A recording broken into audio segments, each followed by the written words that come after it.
Hi, friends. Thanks so much for joining me. Today we're going to talk about a powerful principle from Scripture that actually releases God's power in our lives. And it's called the principle of representation, which happens every day whether we're aware of it or not. So we're going to Matthew chapter 8 to the story of a Roman centurion. This is a soldier that oversaw about 100 men. Equivalent to a company in the U.S. Army today, approximately. So let me read verses 5 through 10 for us.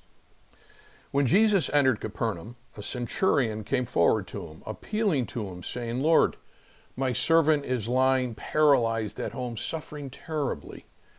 And he said to him, "I will come and heal him." But the centurion replied, "Lord, I'm not worthy that you should come under my roof, but only say the word, and my servant will be healed." Now here's the key. "For I too am a man under authority, with soldiers under me, and I say to one, go, and he goes, and to another, come, and he comes, and to my servant, do this, and he does it." When Jesus heard this, he marveled, and said to those who followed him, "Truly I say to you, with no one in Israel have I found such faith." And to the centurion Jesus said, "Go, let it be done for you as you have believed." And the servant was healed that very moment. Now, the servant or the centurion said very little about faith, didn't he? But the key here, he said in verse 9, "Lord, I know you have the power to heal my servant from a distance because, like me, you're under authority. I understand how power works because I'm under authority.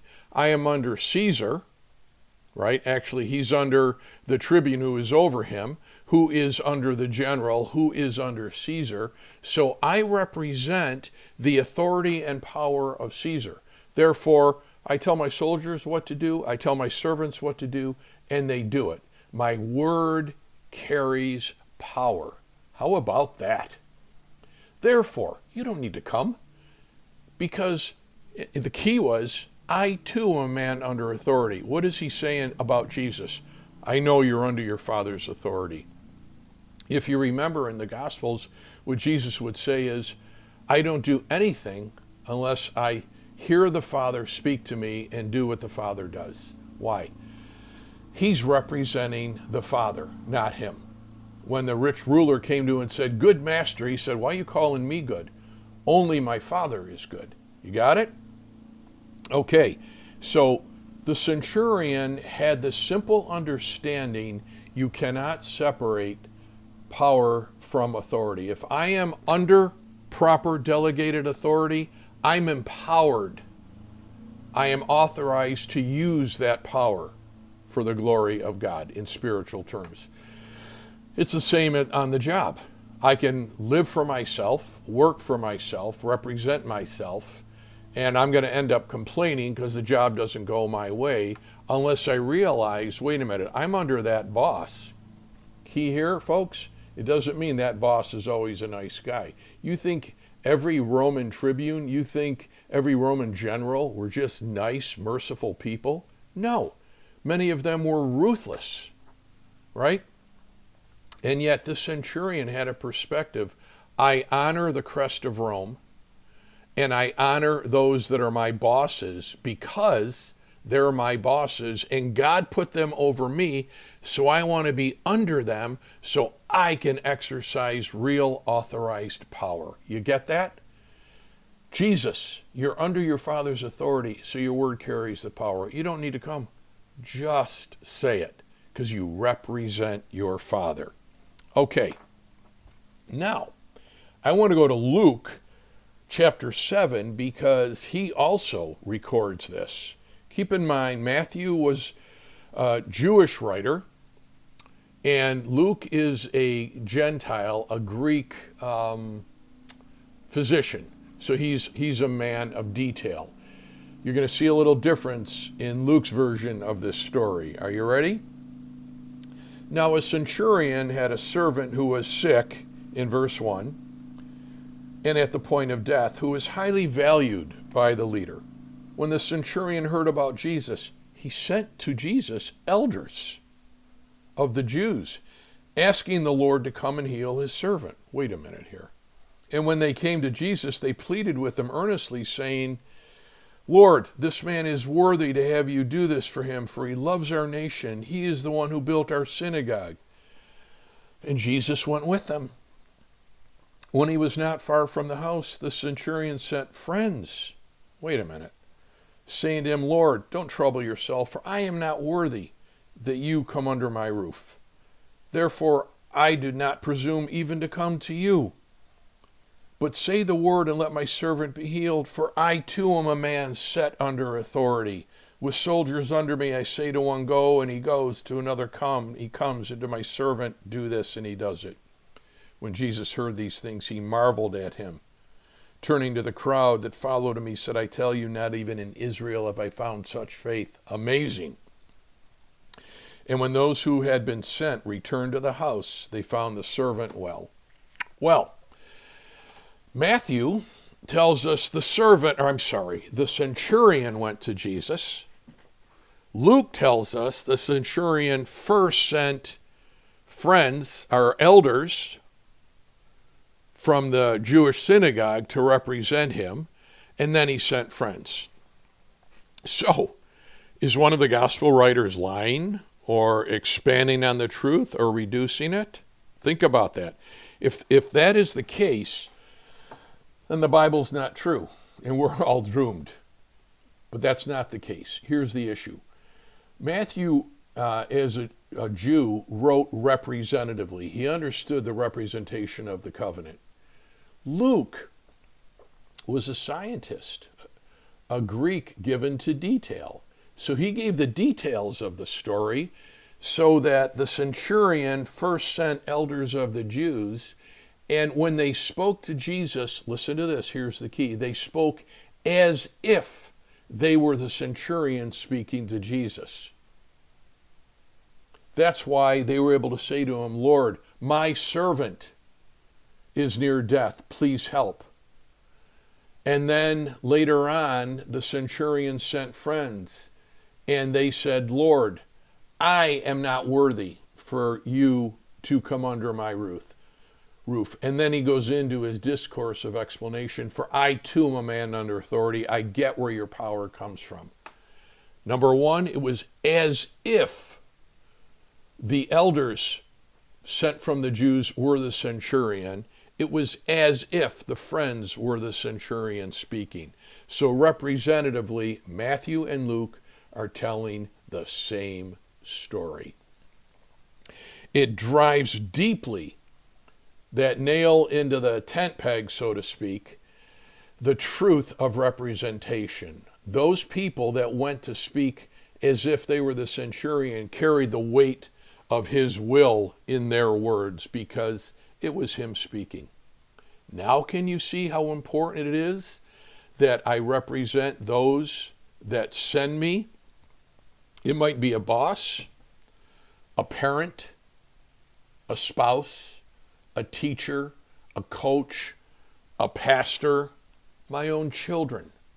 When I go forth, whatever I am doing, wherever I'm doing it, I'm representing them. That's a little frightening, and it should be. But if I think this way, how is my behavior now bringing honor to my boss, to my coach, to my teacher, to my wife, to my husband, to my father, to my mother? Let me stop there.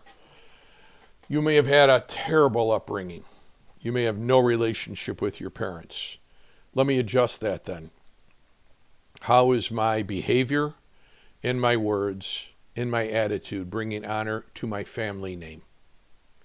Because upon hearing this and reading Matthew and Luke, my friends, you and I have a responsibility to bring honor to the family name or restore it if it's been destroyed by our parents or grandparents. And not everybody has a great upbringing. In fact, most people don't anymore. So I totally get that. That doesn't mean you're not under authority, because if you honor your boss, you honor your spouse, You honor a teacher. Honor my boss. The guy's a jerk. Yeah, just like that Roman general.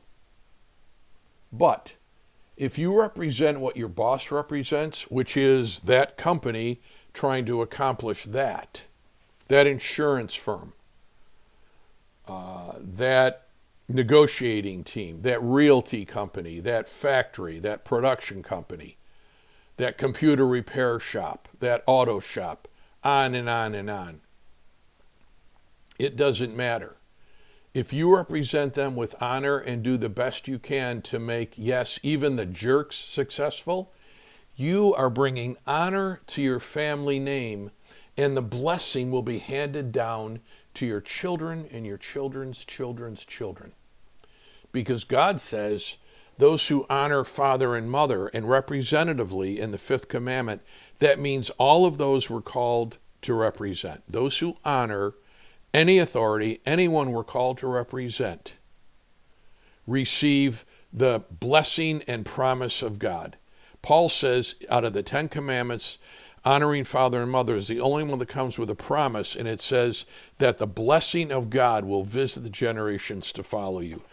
God said when he gave that commandment in Exodus, for I'm a jealous God.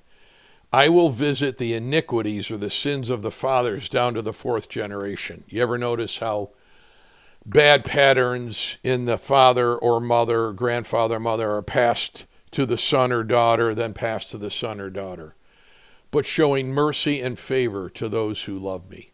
If you say, the buck stops here, I'm breaking those old patterns of hatred, of arrogance, of being a know-it-all, of drunkenness, of judgmentalism, of arrogance, of pride, of being a self-made know-it-all. I could go on and on and on, of being the expert.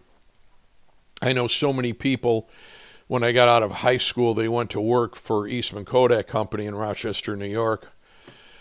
And we would meet up at the local watering hole on the weekends for a cold beer.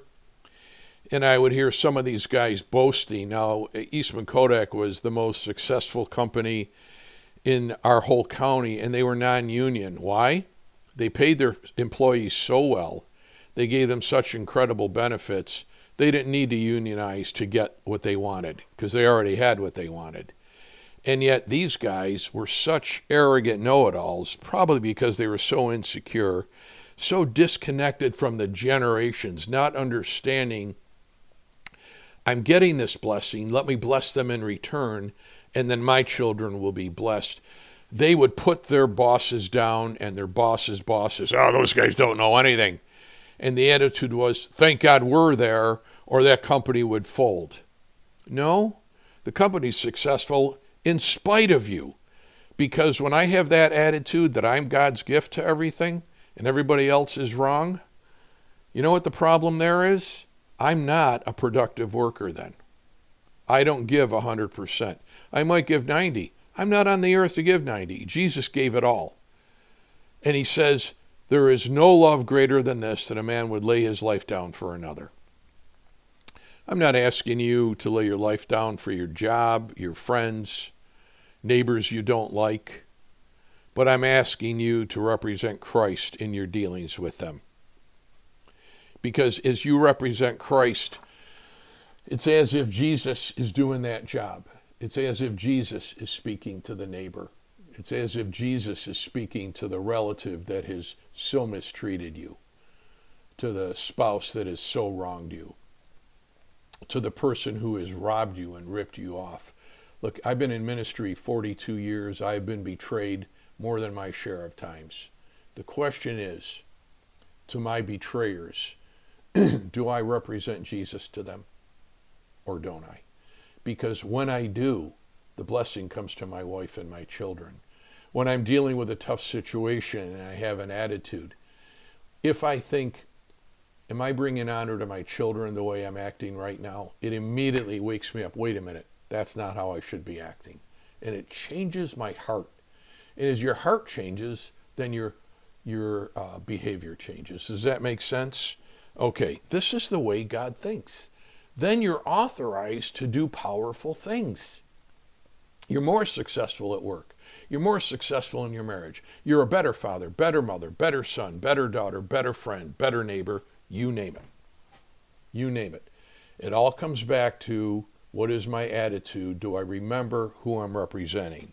So, a couple quick examples. I call these the as-ifs. Remember, when the centurion was speaking, or the elders were speaking, it was as if the centurion was. The greatest example, the Lord Jesus Christ on the cross. He is our substitute atonement payment. It was as if you or I were on that cross. Now let me ask you something. What did you or I ever do that was so nice that we talked Jesus into wanting to bleed and die for us? Absolutely nothing. We're sinners. And yet he did it. Right? Should be convicting. When we have some difficulties, we don't suffer unto blood like Jesus did. But it's as if you and I were on that cross. He got our punishment, we got his righteousness. That should motivate me to go out and represent those that I love with honor. Hebrews 7, verses 8 through 11 talks about giving. Abraham was the patriarch of the clan. Abraham had Isaac. Isaac had Jacob. Jacob had 12 sons. One of his sons was Levi. Listen to this principle. The writer of Hebrews says, when Abraham tithed or gave to the Lord, it was as if Levi tithed when Abraham had Levi in his loins. In other words, before Levi was even born, the blessing of God came on Levi 4 generations after, when Abram tithed to the Lord way back when. Yeah, Sandy and I tithe. We give generously to the church and to other people. We love doing that. I don't do it selfishly. Oh, my great-great-grandkids are going to be blessed, but I know they are. And you know what? I thank the Lord. Lord, thank you that I can give. I'm representing my descendants I'll never know. I'll be in heaven, but your blessing will be on them. The next, as if, when David met Goliath. David said, I'll fight this guy, and they bring him before Saul. Saul said, you're just a kid. You can't fight him. And David said, you don't understand. When I was a young man caring for my father's sheep, in other words, it was as if Jesse was out there caring for the sheep. I learned how to shoot the bow. I learned how to use a spear and a sword, so that when the lion and the bear came to take the sheep, the predators came, I literally killed them. I'll do the same to this uncircumcised Philistine. When he went and fought Goliath, listen to this, it was as if Jesse, his father, was killing Goliath.